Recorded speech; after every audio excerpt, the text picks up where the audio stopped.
Vous savez, plus le temps passe, plus je commence à croire que j'ai des penchants masochistes. Non seulement parce que je kiffe écouter LEV, Trinity ou encore Taciturne tard le soir quand il pleut en repensant au kebab dans boîte chez moi qui vient de fermer, mais aussi parce que pas mal d'œuvres que j'aborde sur cette chaîne ne sont pas forcément méga populaires sur la scène francophone et sont tout putain de plaies à écrire, décortiquer et présenter. Esso, Durarara et Haruhi. Mais cela n'empêche pas que je prenne mon pied à faire ça. Après tout, j'ai lancé cette chaîne pour essayer de parler de trucs qui ne sont pas souvent évoqués ici et parvenir à trouver mon propre style, même si je reste quand même très loin d'y arriver. Et il se trouve qu'aujourd'hui c'est le 10e épisode de la chaîne, alors j'ai voulu marquer le coup en m'attaquant à une des œuvres les plus complexes que le monde de la Japanimation ait jamais connue. Du coup, bienvenue les BG à ce nouvel épisode du Shinkansen de l'animation, l'émission qui vagabonde sur les rails de tout ce qui touche de près ou de loin à la culture nippone. Et le seul truc que je puisse vous conseiller maintenant, c'est de sortir vos brosses à dents et vos dictionnaires parce qu'aujourd'hui on se tape les monogatari.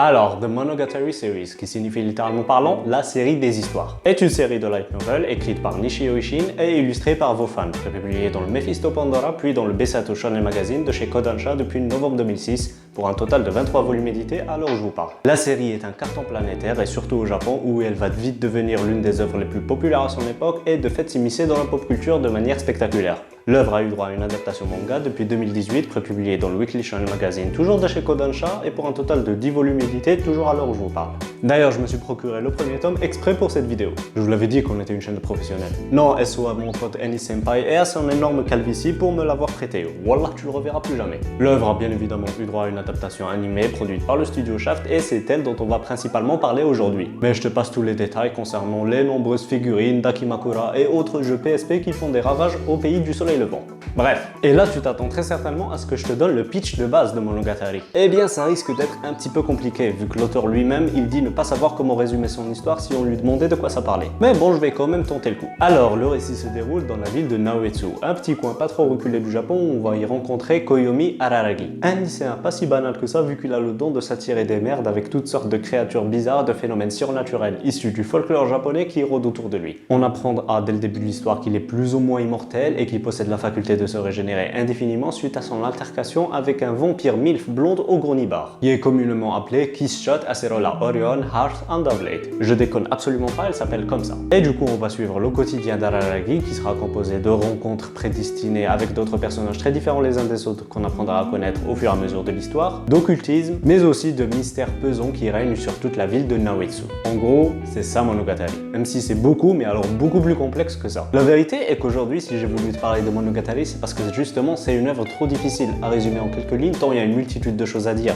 Mais aussi parce que c'est un bijou de la littérature et un de mes animés favoris. Top 5 facile. Et on commence tout de suite la partie analyse et critique par le point le plus connu au sujet de Monogatari, à savoir la construction narrative. Si t'es un fan d'anime pas trop casu qui pour savoir ce qu'il va regarder va checker son profil MyAnimeList, eh bien t'es très certainement déjà tombé sur le nom d'un animé finissant par le suffixe Monogatari. Et ben sache que cet animé là fait très probablement partie de la saga dont on va parler aujourd'hui. Attention, pas tous les animés qui finissent par le suffixe Monogatari, qui signifie histoire, ne font partie de l'œuvre de Nishio Ishin. Mais pour faire simple, le light novel et par conséquent l'anime et le manga ont été divisés en 3 parties principales qui composent la main timeline des Monogatari. On commence par la première partie composée de Bake Monogatari, Mise Monogatari, Neko Monogatari Kuro et Kizu Monogatari. Cette partie-là, c'était celle prévue de base. Mais après l'avoir terminée, Nishio Ishin a tellement kiffé son histoire qu'il a décidé d'enchaîner sur une deuxième saison et une troisième. La deuxième saison, ou deuxième partie, est cette fois composée des arcs Neko Monogatari Shiro, Kabuki Monogatari, Otori Monogatari, Oni Monogatari et Koi Monogatari. Puis on termine avec la troisième saison, partie finale qui cette fois-ci est composée de Hana Monogatari, Tsuki Monogatari, Owari Monogatari et Owari Monogatari Part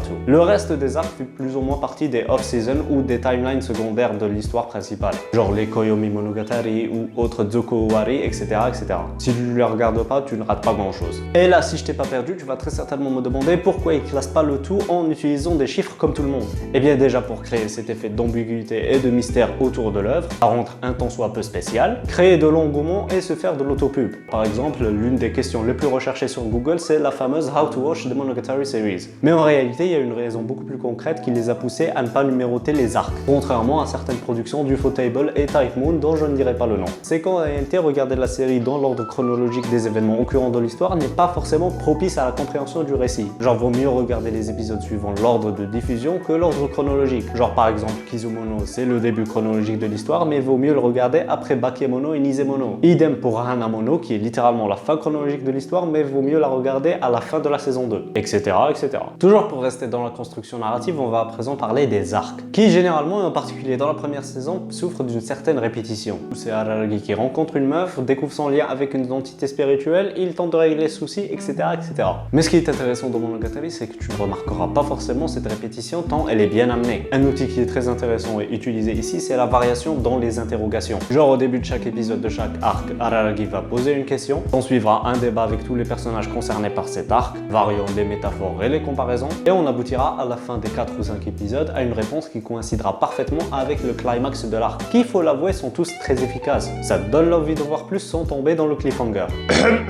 Ton envie de voir plus n'est pas créée mais provoquée, on te la donne pas mais on te la vend, si tu vois ce que je veux dire. Et le tout baignera dans une ambiance assez lugubre où il y a cette sensation de mysticité qui couvre la totalité du récit. Mais ce qui est intéressant ici et qui différencie Monogatari de pas mal d'œuvres où le mystère est au cœur même de l'intrigue, c'est que justement l'intrigue elle te révèle très peu de choses mais aussi beaucoup de choses à la fois. Et donc pour comprendre le pourquoi du comment tous ces phénomènes bizarres arrivent dans la ville de Naoetsu, tu n'as pas assez de clés pour ouvrir toutes les portes, ce qui fait que tu ressentiras une sorte de blocage. Mais là où on aura tendance à lâcher l'affaire et passer à notre anime étant la faculté à proposer un build-up pas très ennuyeux dans ce genre de récit est difficile, et bien dans Monogatari, non, parce que ce blocage il sera ressenti par nous, mais aussi par les personnages du récit. Trop peu d'informations pour eux, tout comme pour nous, ce qui fait qu'on ne se sentira pas seul dans notre incompréhension. Et ce qui créera un terrain très propice aux nombreux débats que j'ai évoqués tout à l'heure et qui représentent la marque de fabrique des Monogatari. Parce qu'ici, malgré tout le surnaturel qu'il y a, les fights physiques qui déchirent ne prennent qu'une position secondaire, voire tertiaire dans le récit. Nos fights à nous ici sont principalement composés de dialogues. Parce que oui, ça parle dans Monogatari, ça parle même énormément. Ce qui peut être une des raisons pour lesquelles pas mal de gens ont lâché l'affaire dès le début quand ils ont vu ça. Mais que puis-je dire si ce n'est qu'ils ratent quelque chose de complètement incroyable. D'ailleurs, il arrive très souvent qu'on a un épisode entier où les personnages ne bougent pas de leur place mais sont là, posés, à déblatérer le fond de leur pensée. Et si tu t'accroches pas dès le début, t'es foutu pour les 20 prochaines minutes. Parce qu'ici, on ne passe pas d'un point A à un point B comme tout le monde, mais pour aller du A au B, on va remonter tout l'alphabet, du Z, Y, X, etc., etc. Je déconne absolument pas.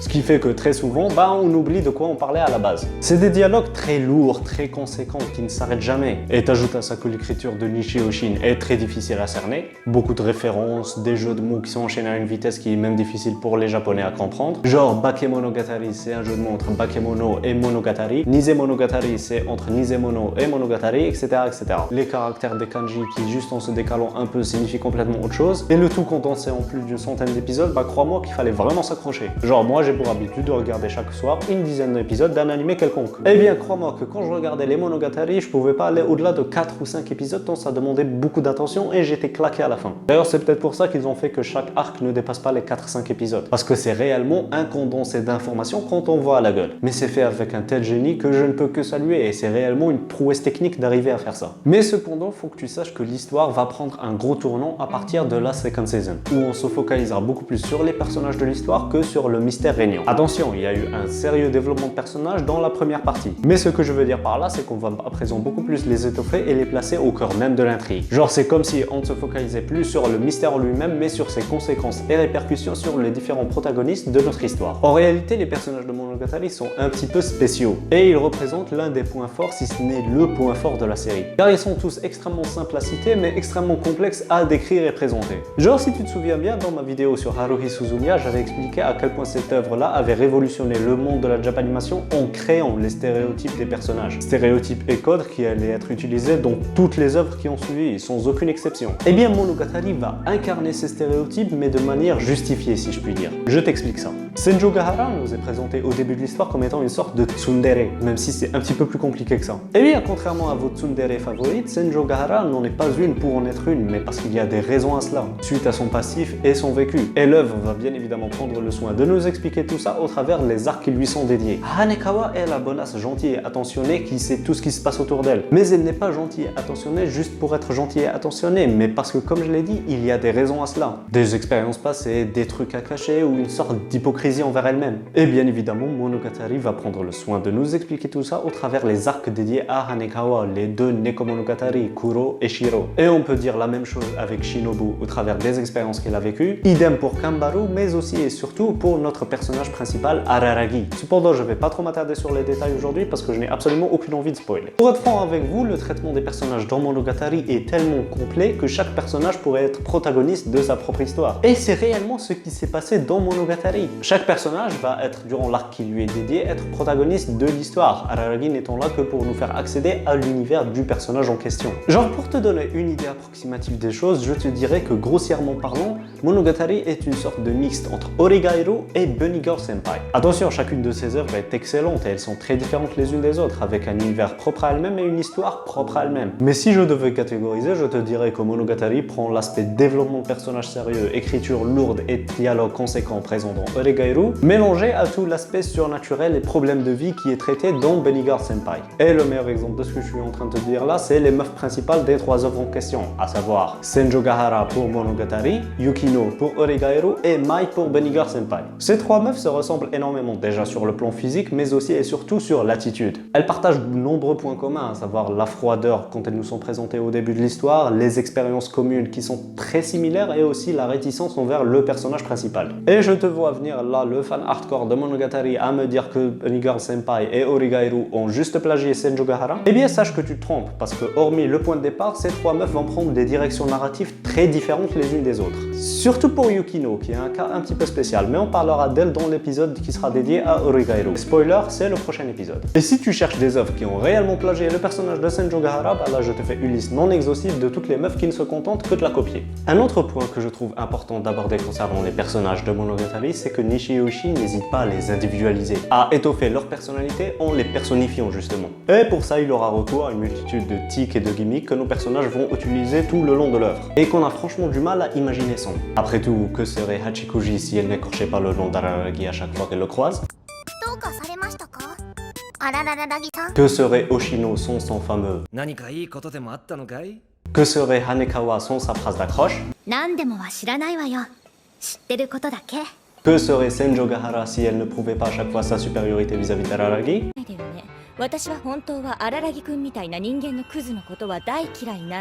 Etc, etc. Et franchement, c'est des trucs qui, une fois habitués, on a franchement du mal à s'en séparer. Ça participe à créer l'aura de Monogatari, ça la matérialise et ça l'incruste dans ta tête. Un peu comme les sound effects dans Jojo, les Datebayo de Naruto ou encore les Yo les BG du Shinkansen. C'est des trucs qui ne sont pas là pour un but scénaristique, mais juste pour incorporer l'œuvre dans l'inconscient collectif des gens. Et ça, c'est beau. Toujours concernant les personnages, il y en a un en particulier que j'aimerais pointer du doigt. Oshino Ogi. En réalité, c'est très difficile de parler d'elle sans spoiler, mais vu que le but de cette vidéo est de proposer une rétrospective de la saga de Monogatari, je vais juste me contenter de dire que c'est très probablement le personnage le mieux écrit de toute la série. En effet, sa perspicacité, son caractère taquin et sa connaissance absolue fait d'elle l'un des personnages les plus complets que j'ai jamais vu. Elle est très mystérieuse au début du récit et sa conclusion à la fin de l'histoire est tout simplement spectaculaire. Et voilà, j'ai envie de dire un tas de choses, mais comme je l'ai dit, je vais pas spoiler ici. D'ailleurs, je me souviens, elle avait eu droit à un arc de 2 épisodes dans Owari Monogatari où c'était juste elle et Araragi prisonniers dans une classe à essayer de comprendre qui est-ce qui avait volé le sujet du contrôle de maths. Et sans déconner, cet arc-là surclasse littéralement la plupart des œuvres thrillers, psychologiques, mystères, enquêtes parues lors de ces dernières années. Tout était si bien calculé, les mots si habilement utilisés que c'était juste grandiose. Et ceux qui ne sont pas arrivés jusqu'à Owari, croyez-moi que vous ratez quelque chose de tout simplement incroyable.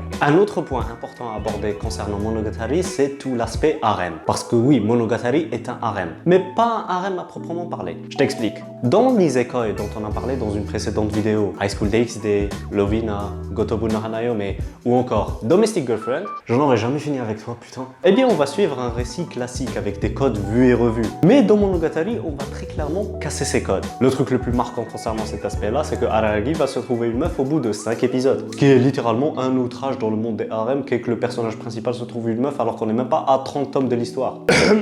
Mais ce qui est intéressant aussi, c'est que les autres meufs de son entourage ne vont pas passer leur vie à à lui courir après. Enfin si, mais pas vraiment. Et là je suis désolé, mais ça va être une zone spoil, j'en ai marre de revenir depuis tout à l'heure, donc je te mets un timecode quelque part, barre-toi si tu n'as pas au moins vu la fin de la second season de Monogatari. C'est bon, t'es prêt? Alors, Monogatari est aussi une histoire de perspective et de perception des choses, où le personnage de Araragi va apprendre un tas de choses via ses expériences et ses aventures. Le dernier arc de la première saison et le premier arc de la deuxième saison, respectivement Neko Monogatari, Kuro et Shiro, s'intéressent au personnage de Hanekawa, qui à la base kiffait Araragi. Mais le book s'étant engagé avec le personnage de Senjo Gahara, ça a indirectement provoqué la réapparition de la double personnalité de Hanekawa dans Neko Monogatari Shiro, parce qu'elle était déjà présente dans Neko Monogatari Kuro. Parce que je le rappelle, Neko Kuro, c'est des événements qui se sont déroulés avant Bakemono et Nizemono. Et c'est durant ces arcs-là qu'on apprendra l'histoire de Hanekawa, comme quoi elle n'avait plus de famille, plus de chez soi, et qu'elle avait tout perdu. Et via ces événements, elle pourra se libérer et tourner la page, ce qui explique en partie pourquoi elle a coupé ses cheveux. Et ces expériences-là furent une parfaite image d'un level up dans la vie que j'ai beaucoup apprécié. Mais la vie est une pute et ça on le sait tous. Et tout comme ces expériences-là étaient une réussite pour le personnage d'Araragi et qu'il a pu repartir sur des bases solides avec Hanekawa, le cas du personnage de Nadeko est loin, mais alors très loin d'être une partie plaisir. Nadeko s'est faite posséder par l'esprit du serpent suite à sa rébellion contre elle-même en ne voulant plus assumer le rôle de la gamine gentille qui dit oui à tout sans réelle personnalité. Et son attachement à Araragi étant tellement grand qu'elle a pété un câble en ne voulant pas accepter la réalité, causant ainsi le premier échec d'Araragi et qui le traumatisera pour le reste de la saga. Et cette dualité entre Hanekawa et Nadeko, elle balaye littéralement pas mal d'œuvres harem, en te montrant une parfaite image de deux choix de vie possibles suite à une désillusion. Soit se reconstruire par soi-même, comme l'a fait Hanekawa en faisant écho à la fameuse phrase de Hoshino,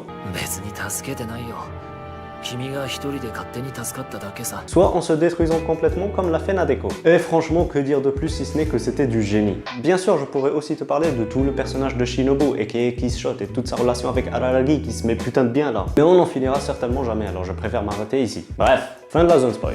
Maintenant, après avoir bien encensé l'œuvre qu'est Monogatari, je pense qu'il est temps de rééquilibrer un petit peu la balance. Parce que bien évidemment, cette œuvre n'est pas parfaite. Mais outre les dialogues lourds et pesants que pas mal de gens reprochent à Monogatari, mais qui n'est absolument pas un défaut en soi, il y a une reproche qui est faite à cette œuvre et que je partage sincèrement. Et qui est bien évidemment le fanservice. En temps normal, le fanservice ne me dérange pas forcément. Bien évidemment, je déteste quand on coupe une scène importante pour nous foutre un putain d'épisode à la plage. Mais pour réellement me dégoûter d'une œuvre, il faut vraiment y aller. La preuve, Fairy Tail est mon œuvre de cœur et ce n'est pas prêt de changer. Mais dans Monogatari, je sais absolument pas comment ils ont fait, mais ils ont réussi à me dégoûter. Déjà que de base, je déteste les lolis. Fuck les Imoto Onetim Onesan ici. Mais ils en ont abusément abusé. Et surtout dans Nise Monogatari, l'arc dédié aux deux sœurs de Araragi, où c'était littéralement que du fanservice en plein écran pendant 11 épisodes. Et j'aimerais beaucoup te montrer des extraits ici, mais YouTube risque de me défoncer. Donc si ça t'intéresse, il y a un lien en description, compilation de tous les moments fanservice dans Nise Monogatari, c'est cadeau. Encore, les moments avec Senjo Gahara et Hanekawa peuvent passer. Mais absolument pas quand c'est des collégiens de 14 ans. Je regarde un animé là ou une vidéo TK78, wesh. Mais fort heureusement, après Nise Monogatari, ils ont clairement step back sur le fanservice loli un peu. Et le mal était déjà fait, et je pense que la scène de la brosse à dents, on a traumatisé plus d'un.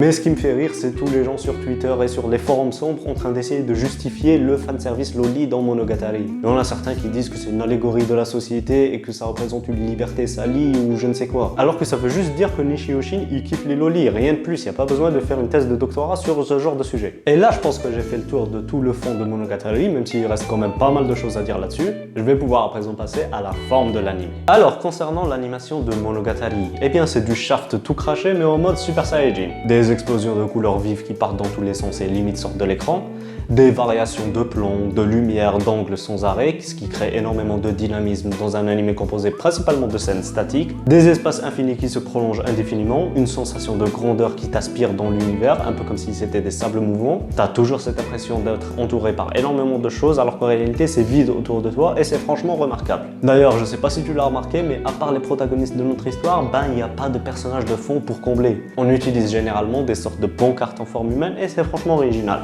Le chara-design est magnifique, tous les personnages sont sublimement beaux, sauf Araragi, je sais pas pourquoi, mais sans déconner, ils sont tous méga stylés et c'est un plaisir pour les yeux. Mention spéciale pour les 3 films Kizu Monogatari où l'animation est juste spectaculaire. Mate-moi la classe de Hanekawa et de Kissshot dans tous ces plans, c'est tout simplement un régal. Les fights sont incroyables, ça pète de partout et c'est juste un orgasme visuel. Non, l'animation est tellement raffinée, agréable que je n'arrive toujours pas à comprendre comment on peut trouver ça, je cite, style bizarre pour pallier au manque de budget. Et va à l'école, frère. L'anime est aussi caractérisé par ses nombreuses cutscenes qui arrivent à plusieurs reprises lors de l'épisode et qui représentent en réalité des lignes du light novel qui sont écrites ici. Ça rajoute un effet très stylé visuellement parlant, même si ça perturbe un petit peu ton visionnage tant t'as pas le temps de lire tout ce qui est écrit. Concernant la bande son, eh bien l'œuvre possède un catalogue d'OST chatoyantes, mélancoliques, dramatiques, épiques, stressantes, tout aussi efficaces les unes que les autres. Je n'en ai pas noté une en particulier qui sort du lot, mais elles sont toutes très bien foutues. Concernant les openings, eh bien ceux de Bakemono sont tous géniaux. Par contre, pour le reste des Monogatari, il n'y a pas d'opening spécialement spécial qui sort du lot, sauf peut-être Panic Disco de Nisemono. Mais tiens, je te passe mes deux openings favoris de Bakemono.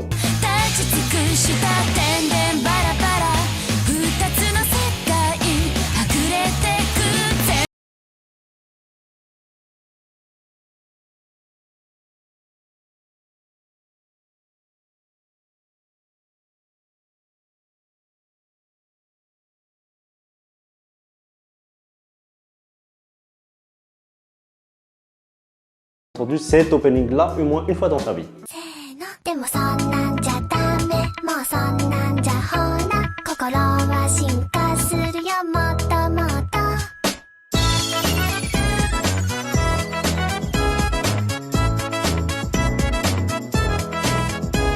L'hymne national des whips. Non, franchement, il n'y a rien à dire sur la qualité globale de la série, c'est très bien foutu et c'est excellent. Et je vous recommande aussi le format manga, car vu qu'il n'y a pas de les nombreuses cutscenes et les changements d'angle présents dans l'anime, les dialogues deviennent beaucoup plus faciles et accessibles à la compréhension. En plus, les dessins sont excellents et le style graphique tout simplement magnifique, ça a été géré par le dessinateur d'Ergir, donc c'est pour te dire. Non, franchement, si t'as les moyens de te lancer dans le manga, vas-y sans aucune peur. Ça peut te faire une très belle porte d'accès à l'univers de l'anime. Et sur ce, je pense que dans cette vidéo, on a couvert la plupart des choses qu'il y avait à dire sur Monogatari, on va pouvoir passer à la conclusion. Au final, est-ce que je vous recommande The Monogatari Series? Eh bien, c'est une question difficile à répondre, parce que même si c'est une de mes œuvres favorites, eh bien le style est tellement particulier que tu ne risques de ne pas y accrocher. Mais en même temps, c'est une des œuvres les plus populaires au Japon, dont tout le monde reconnaît le talent de Nishio Ishin, donc c'est pour te dire. Donc si t'aimes bien les ambiances posées à base de folklore japonais et de débats en tout genre, ben cette œuvre est clairement faite pour toi. Certes que tu viens de découvrir un nouvel arrivant dans ton top 10 animé. Mais si t'aimes pas trop les atmosphères où il n'y a pas des dragons qui explosent toutes les 3 secondes, bah passe ton chemin. Au final, tente ta chance avec Bakemonogatari. Si ça te plaît, bah continue dans l'histoire. Mais si ça te plaît pas, taille loin d'ici parce que les dialogues ne vont faire que s'amplifier au fur et à mesure des épisodes. Cependant, n'oubliez jamais que The Monogatari Series est un chef-d'œuvre qui a clairement révolutionné la Japanimation, que ce soit dans le traitement des personnages ou juste la façon de raconter des histoires. Et ça, c'est beau. Bref, voilà qui conclut ce 10e épisode du Shinkansen de l'animation. J'espère qu'il vous aura plu. Je n'avais pas fait de vidéo aussi lourde et conséquente comme celle-ci depuis celle sur Fairy Tail, je crois. Mais franchement, ça en valait le coup. D'ailleurs, j'en profite pour vous dire que je ne serai pas actif durant les 2-3 prochaines semaines car je suis en train de taffer sur pas mal de vidéos et ça me prend beaucoup de temps. Mais ne vous en faites pas, je reviendrai avec nos épisodes habituels du Shinkansen, mais aussi avec de nouveaux concepts qui arriveront ici et sur Insta. Donc n'hésitez pas à follow les réseaux de la chaîne qui sont en description pour ne rien rater de l'actu. Et bien évidemment, si cette vidéo-là vous a plu, n'hésitez pas à la liker, la partager, vous abonner et donner vos avis bien sûr. Et moi je vous dis à bientôt, prenez soin de vous, protégez-vous, sortez couverts. Et n'oubliez pas que les succubes sont littéralement la meilleure catégorie sur un hentai pour des raisons évidentes. Sur ce, yo les BG.